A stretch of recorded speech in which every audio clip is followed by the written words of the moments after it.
In a new interview, Demi Lovato revealed that she was close to relapsing after her near-fatal overdose due to headlines that triggered her eating disorder and made her want to give up. Let's get into everything that she said. Ahead of Demi Lovato's revealing docuseries Dancing with the Devil that comes out today on YouTube, she sat down with Paper Magazine for a new interview. Demi has always been honest with fans about her struggles, whether that's her sobriety, her struggle with her eating disorder, or her near-fatal overdose in 2018. But in this new docuseries, she takes her honesty and vulnerability to a new level and doesn't hold back about anything. And Demi did the same when discussing her new series in interviews. Now, before we get into everything that Demi said, I just wanted to issue a trigger warning that we will be discussing topics like drug abuse and eating disorders, so please only continue watching if you feel comfortable doing so. Demi just sat down with Paper Magazine and discussed both the series and the pressures of, quote, being perceived by millions as a poster girl for mental health advocacy while continuing to battle her own demons.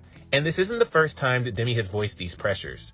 During the 2020 appearance on Ashley Graham's podcast, Pretty Big Deal, Demi revealed that she believes it was the pressures from her ongoing untreated eating disorder that led to her relapse. In that interview, Demi said that she thought she was recovering from her eating disorder in the lead up to her overdose, but in reality, she was actually, quote, just completely falling into it. In her new interview with Paper, Demi revealed that even after her overdose and treatment, she struggled with her eating disorder to the point of almost relapsing right away.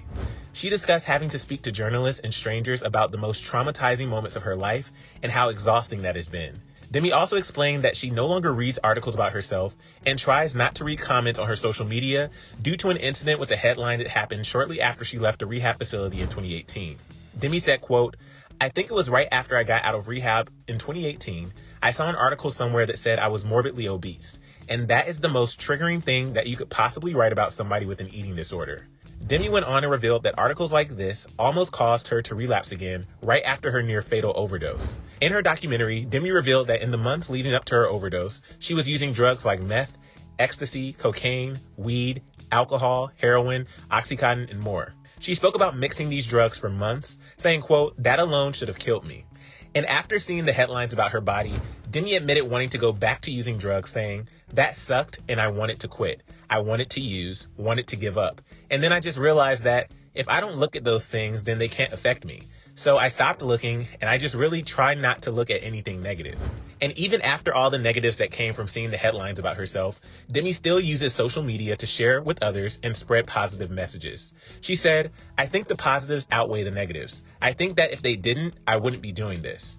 And at the end of the day, Demi said that the sacrifices of going public with her deepest struggles are worth it because she recognizes how much her honesty has helped both herself and her fans. She said, quote, I don't ever want to be living in fear, and I feel like the best way to not do that is by living my truth.